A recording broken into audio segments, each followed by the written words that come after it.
The real Betty White? Hi, I'm Brian Pombo. Welcome back to Brian J. Pombo Live. Now, why would a business podcast be talking about Betty White? Well, Betty White just passed away at the age of 99, if you haven't been paying attention, or if you're watching this or listening way in the future. She passed away on New Year's Eve 2021. Just a very short period of time before her 100th birthday. Now, since then, social media has just been exploding with Betty White tributes and everything else, and you would have thought that a very sainted person had passed on or something. And not to take anything away from Betty White, but I want to pull this back because this does have something to do with business, and it has a whole lot to do with how people see you, or how people see your business or your product or your service, and do they see it a certain way or not, and how much do they really know one way or the other. A lot of people always think that, you come up with the best product, you come up with the best service, you're automatically going to be number one. And that's not the case, because perception is a reality in the marketplace, and that's what you have to understand. How much do we really know about Betty White?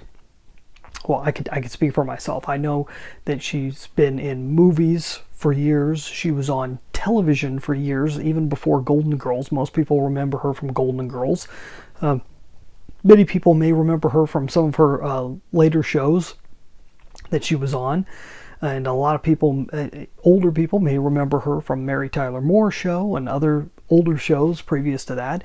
She hosted the Macy's parade, I think I saw. No, it wasn't the Macy's parade. It was the Rose Bowl parade that happens every year during New Year's.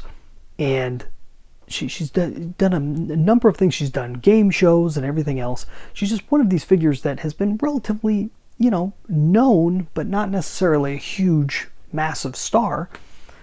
About the only thing we know about Betty White for sure is she was relatively witty.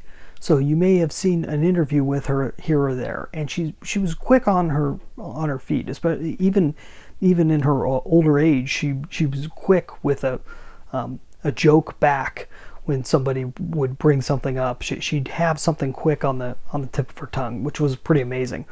But most people, especially my age, I'm in my 40s, most of us remember her as Rose from the Golden Girls. Was Betty White Rose? Probably not. And even if she was, how would that possibly be? She wasn't a writer on the show, right? All of her lines were written by somebody else. They were all written by somebody else. The character was written by somebody else. Most of us have never met her. Most of us do not know her. Another thing we may know about her real life is that she was a supporter of animal rights. But besides that, how much of us really know anything else about her? We know her image. We know her name. We know the fact that she was just about everywhere during the last 20 years of her life. They started using her constantly and everything. She was the final person from the main cast of Golden Girls to pass away. And most of us remember her as that character. It shows you how powerful an image can be, how powerful a false image, honestly. We don't know. She could have been a horrible person. And I'm not saying that she was, but she could have been.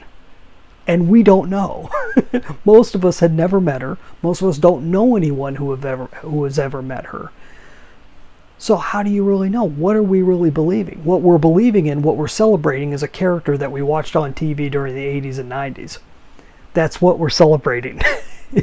We're not really celebrating the person Betty White. She was who she was, and she lasted a good chunk of time to reach 99, right? Something to keep in mind. It's something to watch in yourself, but also something you have to realize that other people do the same thing. They grab onto an image. Same thing's been done year after year. You'll see somebody pass away, and there's a huge influx of passion out there about this person passing. And people don't necessarily know who that person is. Now, I'm not talking about people who kind of put their reality out there. They are themselves, and that's who they're known for, is being themselves. That's a different thing.